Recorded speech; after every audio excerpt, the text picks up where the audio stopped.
कि क्या है, संपूर्ण विश्व ही भारत था पहले। नहीं समझ में आया? इसलिए कहा कि हमको कहीं स्थान प्रदान कर दीजिए। तो परीक्षित महाराज जी ने स्थान प्रदान किया कि अभ्युर्थी ततस्तदा तस्मै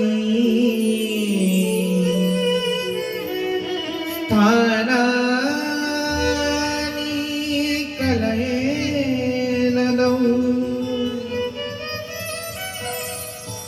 द्वैतं पानं स्त्रियः शुना यत्रा धर्मश्चतुर्विधा।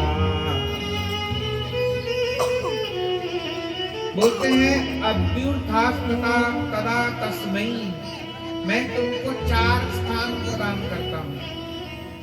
कौन कौन सा? बोलते द्वितम, जो लोग जुआ खेलेगा तो समझ लेना ये कलिजुग के मामा हैं। कौन है? कलयुग के मामा। वहां कली का वास, जो जुआ खेलेगा। द्वितम पानम, किसी भी पदार्थ की जो नशा करेगा तो समझ लेना ये कलिजुग के भतीजा है, जो किसी भी प्रकार की नशा करेंगे। हाँ? दारू इत्यादि जो भी नशा है, पान बीड़ी सिगरेट, सभी प्रकार के नशा, यहाँ तक कि चाय भी, जो लोग चाय पीता है तो समझ लेना कि वहां कली का वास है, उनके अंदर कली जो घुस के बैठा है। जो चाय के गंगा किनारे में आके बैठे शुक्र ताल में, और शुक्र ताल में गंगा किनारे में बैठ के क्या सोच रहे हैं, बहुत सौभाग्य है मेरा, मुझे मौत बाद में होगा, पहले पता चल गया। हम लोगों को तो पता ही नहीं होता, पता होता है? पर परीक्षित महाराज जी को पता हो गया। परीक्षित महाराज जी बड़े प्रसन्न चित्त से आंख बंद करके गंगा किनारे में बैठे थे, और जैसे आंख खोल के देखा, हजारों संत महात्मा मलात्मा विमलात्मा खड़े हैं, और परीक्षित महाराज जी देख के बड़े प्रसन्न हो रहे हैं और कह रहे हैं ये मेरे वरदान है कि साफ है, मैं क्या मानूं इसको? हाँ? क्योंकि शास्त्र क्या कहते हैं कि गिरिजा संत समा, गिरिजा संत समागमो समन लाभ कछुआई, गावत वेद पुराण, गावत वेद पुराण। गिरिजा संत समागमो समन लाभ कछुआही। हे गिरिजा, संत का समागम जैसा ऐसा लाभ संसार में नहीं है। क्योंकि भगवान जब किसी जीव के प्रति कृपा करते हैं तो क्या फल प्रदान करते हैं मालूम है? किसी की बंगला हो जाए तो लोग बोलते हैं भगवान की कृपा, किसी की गाड़ी हो जाए तो लोग बोलते हैं भगवान की कृपा। हाँ? पर ये भगवान की कृपा नहीं है। भगवान की कृपा क्या है? जब भगवान किसी जीव के प्रति कृपा करते हैं तो क्या प्रदान करते हैं? बोलते हैं संत रूपी फल प्रदान करते हैं। इसलिए कहते हैं ना, बिनु हरि कृपा नहीं मिले संता, बिना हरि की कृपा के बिना संत नहीं मिलते। राम कृपा नहीं होती, राम कृपा नहीं सुलभ, राम कृपा नहीं सुलभ। तो राम जी के कृपा के बिना साधु संग सुलभ नहीं होता। भगवान जब किसी के प्रति कृपा करते हैं तो साधु संग में फल प्रदान करते हैं। क्या करते हैं? साधु संग के फल प्रदान करते हैं। तो इसीलिए परीक्षित महाराज जी ने जब आंख खोल के देखा, इतने सारे संत हैं, और वहीं पे क्या हुआ, आदरणीय सुत गोस्वामी सुखदेव गोस्वामी महाराज जी पधार गए, आ गए। जब सुखदेव गोस्वामी महाराज जी आए, सभी ऋषि लोग खड़े हो गए और सुखदेव गोस्वामी महाराज जी का अभिवादन किया। और अभिवादन करते हुए क्या कर रहे हैं? अतः पृच्छामि संसिद्धिं योगिनां परमं गुरो पुरुषस्य प्रकार्यं म्रियमाणस्य सर्वथा। बोलते अतः प्रच्छामि संसिद्धिं, हे गुरुदेव, आपके जैसे महात्मा, आपके जैसे अमलात्मा, आपके जैसे विमलात्मा किसी के घर में आ जाए तो उनके कुल तर जाते हैं। और मैं तो आपके चरण धो रहा हूँ, आपके चरण पखार रहा हूँ, मेरा तो सौभाग्य की क्या ही ठिकाना है। पर मैं औपचारिकता में समय व्यतीत नहीं करना चाहता। मैं आपसे एक प्रश्न पूछता हूँ, क्या आज के 7 दिन बाद जो मर जाएगा उसको क्या करना चाहिए? या जो हमेशा मरणशील है, कब मर जाएगा पता किसी को नहीं है, ऐसे व्यक्ति के लिए क्या करना चाहिए?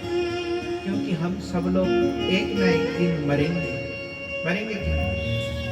इसलिए गीता में भगवान कहते हैं कि जातस्य हि ध्रुवं जन्म मृतस्य च। जातस्य हि ध्रुवं जन्म मृतस्य च। जिसका जन्म हुआ वो मरेगा एक दिन निश्चित है। तो इसलिए हम सब एक ना एक दिन जरूर मरेंगे, पर कब मरेंगे कोई पता नहीं। तो इसलिए परीक्षित महाराज जी ने जैसे ये प्रश्न पूछा, सुखदेव गोस्वामी महाराज जी को इतना अच्छा लगा, और सुखदेव गोस्वामी महाराज जी ने कहा कि वरियाने सते प्रश्न कृतो लोकहितं विसम्मतः पुंसः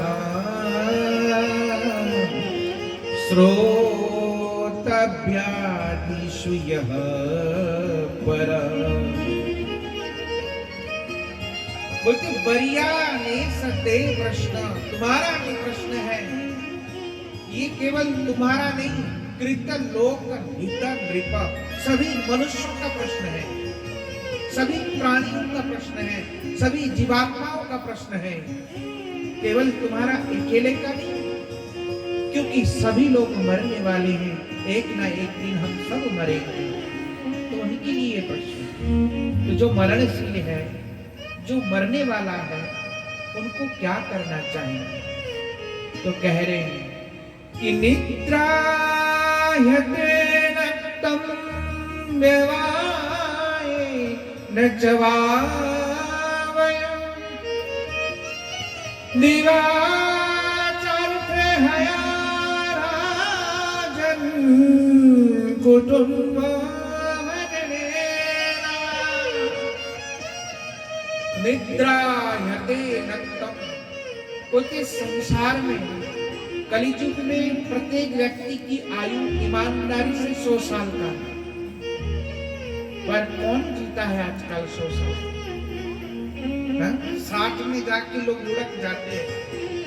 मान लो फिर भी अगर 100 साल मान लिया जाए तो 100 साल अगर किसी की आयु है तो 50 साल तो सोने में गया। 50 साल किस में गया? सोने में। क्यों?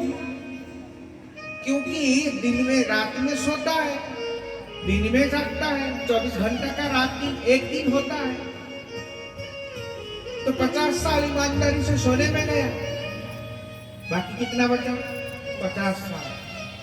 50 में 25 साल तो काबिलियत होने में टाइम लग जाता है, इंसान बनने में, सकल होने में नहीं लगता है।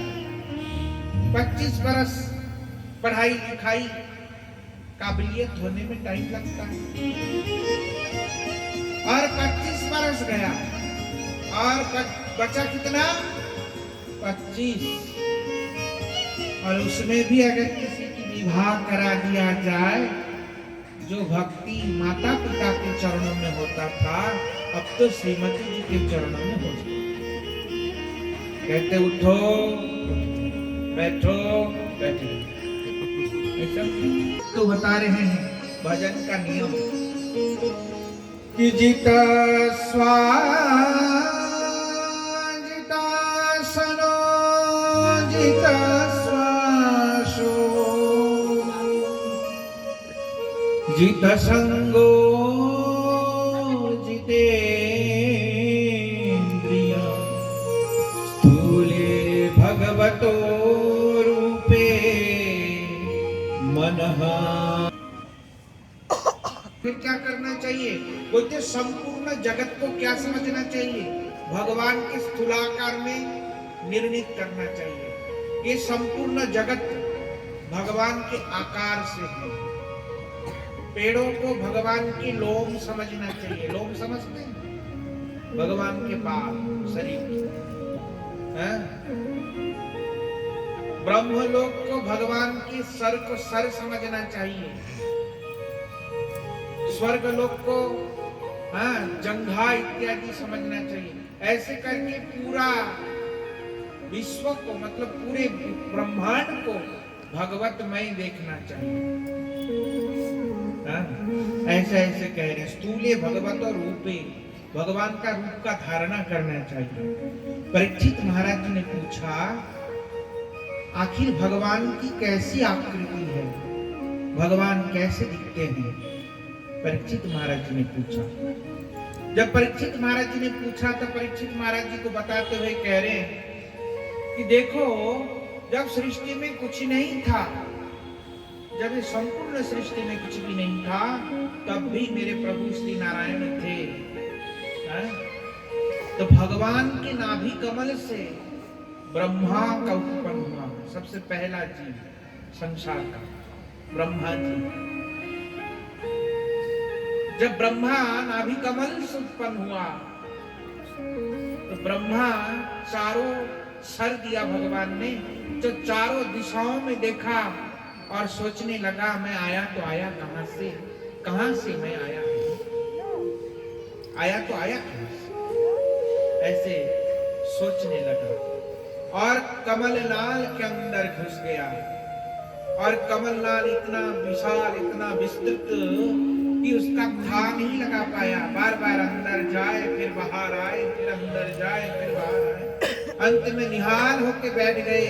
जब निहाल होके बैठ गए तब क्या हुआ कि 10 पर से सोढ़ से कविंशम निष्किंचनानं नृपयद्धनं विदु। निष्किंचनानां नृपयद्धनं विदु। तप तप अब तप किसका करेंगे?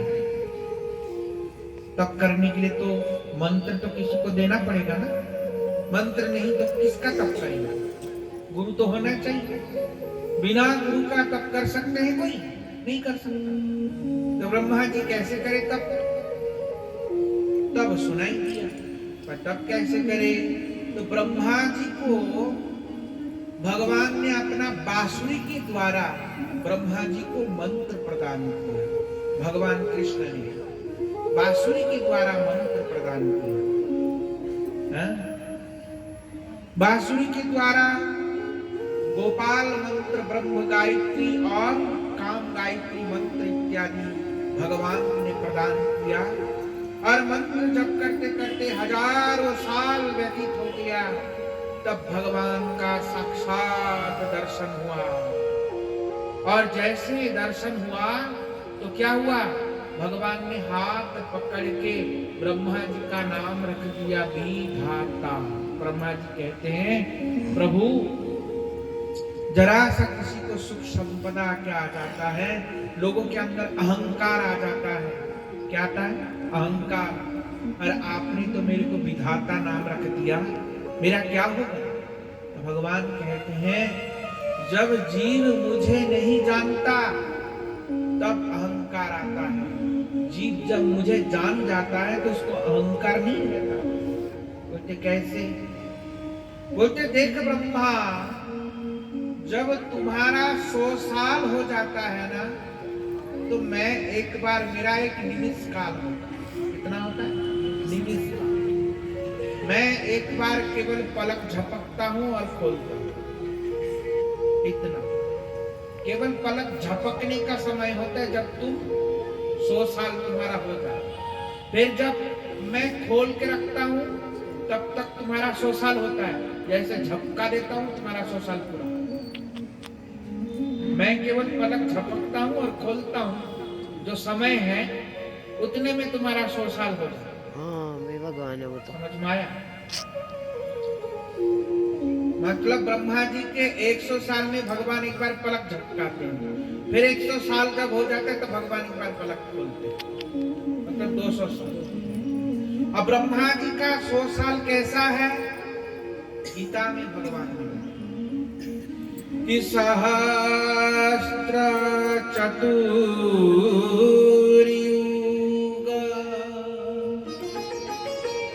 ब्रह्मणा नितरा रात्रिं सहस्रान्तो ते हुट्टो विदो। घंटा 24 घंटा। 24 घंटा।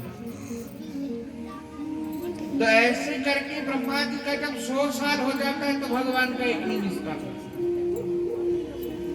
तो बताओ, और ये संपूर्ण ब्रह्मांड शेषनाग के सर पे एक सरसों के दाना के भांति पड़ा हुआ है। कैसे पड़ा हुआ है? सरसों के दाना दिखाई देता है, धरती में पड़ा रहेगा तो एक दाना दिखाई नहीं देता। तो शेषनाग के सर पे इतना बड़ा पृथ्वी, एक इतना बड़ा ब्रह्मांड, पृथ्वी नहीं ब्रह्मांड सरसों के दाना की भांति पड़ा हुआ है। तो फिर सोचो, हम लोग कहीं नजर आएंगे? नहीं। आएंगे कहीं नजर? और पता होता है उनको सब। तो फिर किस लिए अहंकार करना? इस बात के अहंकार करना। भगवान कह रहे, जो मेरे सत्ता को नहीं जानता उसी को ही अहंकार होता है, पर जो मेरे सत्ता को जान जाता उसको अहंकार नहीं होता। तो इसलिए मैं तुमको अपना सत्ता का ज्ञान कराऊंगा। क्या हो में वशमेवाग्रे नान्यद यद सादशद परम। तब भी मैं था, जब सृष्टि में सब कुछ बनी रहती है तब भी मैं रहता हूँ, और जब संपूर्ण सृष्टि पुनः नाश हो जाता है तब भी मैं रहता हूँ। अवश्य से जो बचा रहता है वो मैं ही हूँ। भगवान ने कहा, किरित्यर्थम यत् प्रत्येक न प्रत्येक चात्मन तद विद्या। या पत्नी, बच्चे, परिवार, ये सब हमारा है, हमेशा से है, ऐसे मावड़ो जाजे इंसान रहेगा, ऐसा लगता है, पर ये हमेशा रहता नहीं, ये क्षणिक होता है। एक ना एक दिन ये चला ही जाता है, जाता कि नहीं जाता? हमारा बाल तो हमारा हो नहीं सका। सोचो, हमारा शरीर है, हमारा बाल है, जब बाल गिर जाता है तो हम उस बाल को कहे अरे भाई तुम मेरा है, तो गिरता क्यों? सुनता है? सुनता है? जब हमारा बाल हमारा हो नहीं सका तो संसार के बच्चे, परिवार, घर, मकान हमारा कैसे हो सकता है? हो सकता है? नहीं हो सकता है। तो इसलिए नित्यर्थम यत् प्रतीयेत, केवल प्रतीति होता है कि ये हमारा है, पर वो हमारा नहीं है। प्रतीयेत न प्रतीयेत चात्मनि, इसी को माया कहते हैं। इसको क्या कहते हैं? माया। माया। जो हमारा नहीं है उसको जबरदस्ती हम अपना मानते हैं, उसी का नाम माया है। माया क्या है? वो माया। इस संसार की कोई भी वस्तु हमारा नहीं है, ना ये शरीर हमारा है, पर हम जबरदस्ती मानते हैं ये हमारा है। धन आ जाता है तो लोग क्या करते हैं? क्या करते हैं? और धन आए, और धन आए, और संपत्ति बढ़े और बढ़े, कभी खत्म ना हो, ऐसे सोचते हैं। ऐसा क्यों सोचते हैं? क्योंकि वो सोचते हैं मैं हजारों साल रहूंगा, मैं करोड़ों वर्ष रहूंगा, ऐसे सोचते हैं। सोचते ही नहीं कि मैं मर जाऊंगा, बिल्कुल भान भी नहीं होता कि मैं मरूंगा, जहन में भी नहीं आता कि मैं मर जाऊंगा। तो इसीलिए लोग ऐसा सोचते हैं। तो इसलिए कह रहे हैं ये प्रतीति मात्र है, ये केवल सोच ही तो रहा है, वास्तविकता ऐसा थोड़ी। वास्तविकता है तो ऐसा नहीं है ना। तो प्रतीयेत, और इसी को माया कह रहे हैं। ये क्यों माया होता है? बोलते अविद्या होने के कारण, अविद्या, अस्मिता, राग, द्वेष होने के कारण ही ऐसा माया उत्पन्न होता है। फिर क्या कह रहे हैं कि यथा महन्ति भूतानि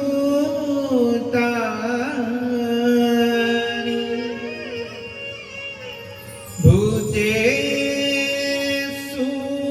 च वत्सरो प्रविष्टा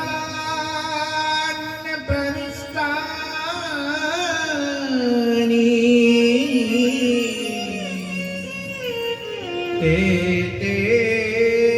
सुनते स्वं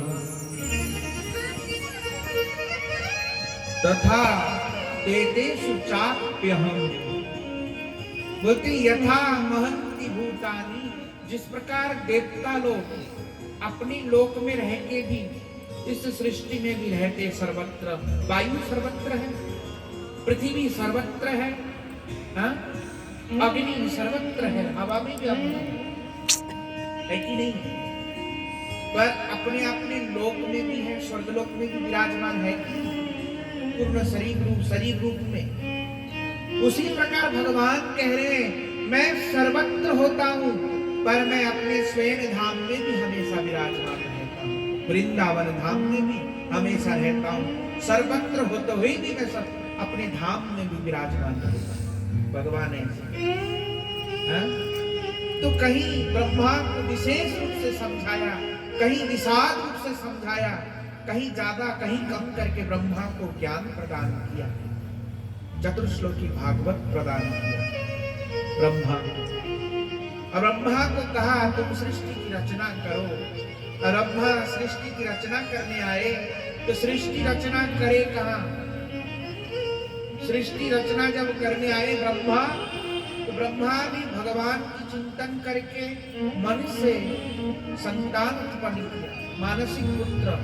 कौन? चतुर्सन। चतुर्सन को कहा तुम संसार करो, उन्होंने कहा नहीं नहीं हम तो भजन करेंगे, भजन में चले गए। ब्रह्मा जी को क्रोध हुआ, और क्रोध हुआ तो ब्रह्मा जी की भूख के मध्य से रोता हुआ एक बच्चा उत्पन्न हुआ, नील लोहित उनका रंग। नील लोहित का मतलब क्या है? नीला और रक्त वर्ण मतलब लाल, नीला और लाल मिक्स रंग युक्त एक बालक उत्पन्न हुआ, रोता हुआ। उन्होंने पूछा मेरा नाम क्या है बेटा? तो उन्होंने कहा ब्रह्मा जी ने कि रोदते इति रुद्रः, तुम रोते हुए जन्म लिया इसलिए तुम्हारा नाम रुद्र है। रुद्र शंकर ब्रह्मा जी के भूखे मध्य से प्रकट हुआ और रुद्र शंकर जब प्रकट हुआ, रुद्र शंकर को कहा तुम सृष्टि करो। तो सृष्टि जैसे किया तो कैसा सृष्टि किया? बोलते भूत प्रेत राक्षस पिशाच उत्पन्न करने लग गए। जब पिशाच उत्पन्न करने लग गए ब्रह्मा जी को ही खाने के लिए भागे। ब्रह्मा जी ने कहा बस बस रहने दो, बहुत तो फिर क्या करो? तो तुम्हारे शरीर का दो टुकड़ा हो, दो हिस्सा हो, और एक हिस्सा से दाएं तरफ से मनु उत्पन्न हुआ और बाएं तरफ से शत्रुपा का उत्पन्न हुआ। मनु ने पूछा प्रभु मैं क्या करूं? ब्रह्मा ने कहा तुम आज्ञाकारी पुत्र हो, जाओ तुम सृष्टि करो।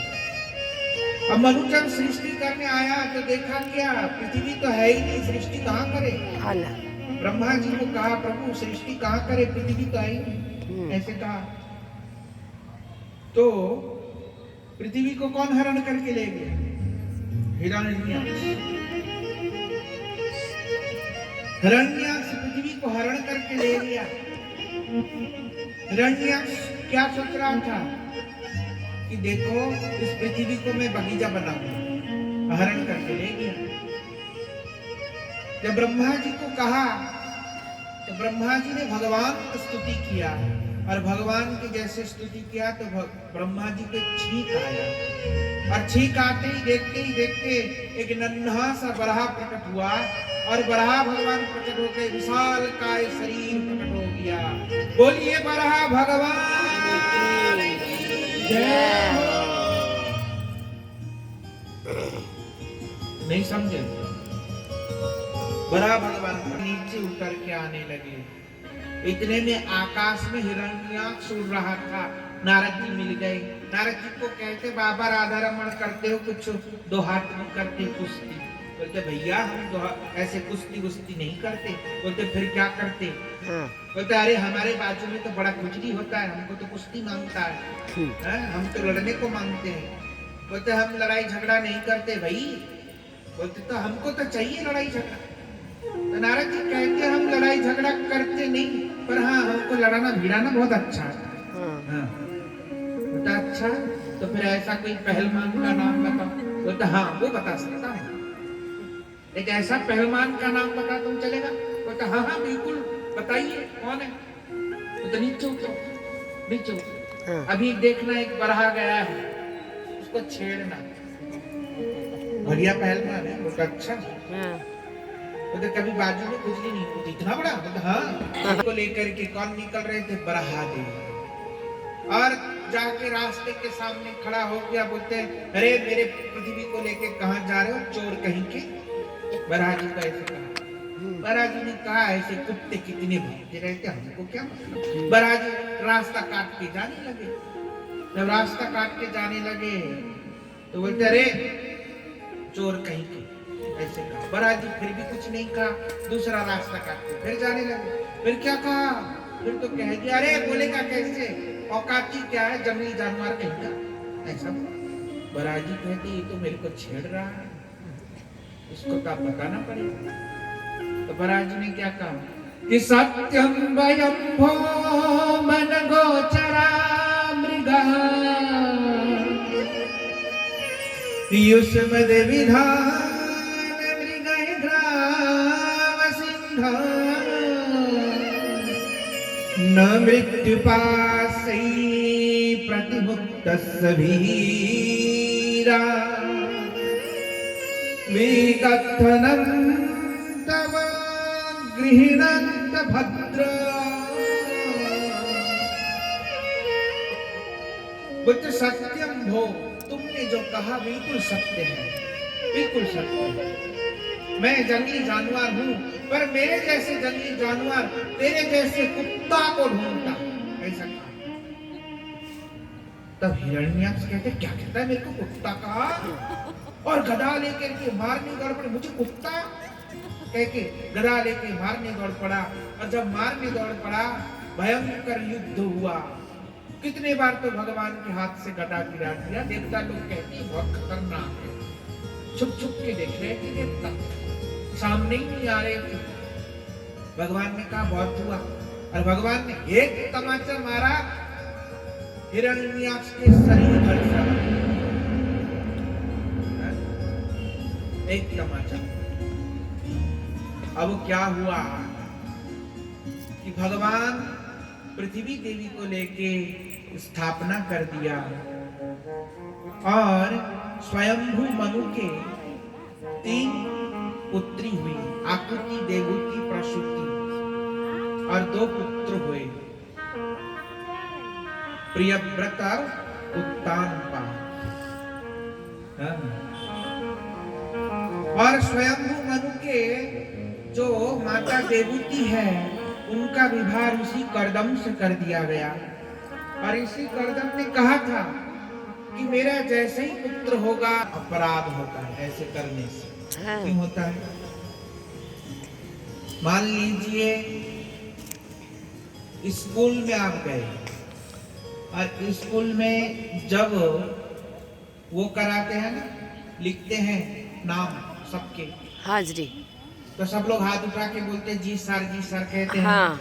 मान लीजिए कोई बच्चा वो हो जाने के बाद आया या होते समय आया, तो उस समय क्या मास्टर के सामने जाके खड़े हो जाएंगे? साइड में होते हैं। क्या करेंगे? आएंगे तो लेट आए सुनो, सुनती नहीं है, बैठ खड़े हो जाए तो कैसा लगेगा? कैसा लगेगा? मान लो किसी से आप बात कर रहे हैं, आपके सामने आके कोई खड़ा हो जाए तो आपको कैसा लगेगा? बुरा लगता है। अच्छा लगेगा? तो जैसे आपको लगता है ऐसे हमको भी लगता है। नहीं आया समझ में? आ गया। है? तो इसलिए अगर कथा शुरू हो जाए उस समय क्या करना चाहिए? उस समय आके प्रणाम करके अपने स्थान पे बैठ जाना चाहिए। फिर जब कीर्तन हो तब खड़े हो, उठो, और फिर अपना अपना जो चढ़ाना है, जो प्रणाम करना है वो आके फिर करो। ये कथा का नियम होता है। सही है। इसलिए बड़े बड़े जो कथा होते हैं टीवीओ में, आपने कभी देखा उनके बीच में कोई आता हुआ? देखा नहीं आता। इससे कथा की गरिमा गिरती है और कथा का अपमान होता है। इसलिए पता होना चाहिए और ऐसे करना चाहिए। अब देखो कोई व्यक्ति अगर ऐसे खड़ा हो जाएगा, जो पीछे सुनने वाला है वो भी ऐसे ऐसे करेगा, नहीं करेगा? श्याम मुरली बजाते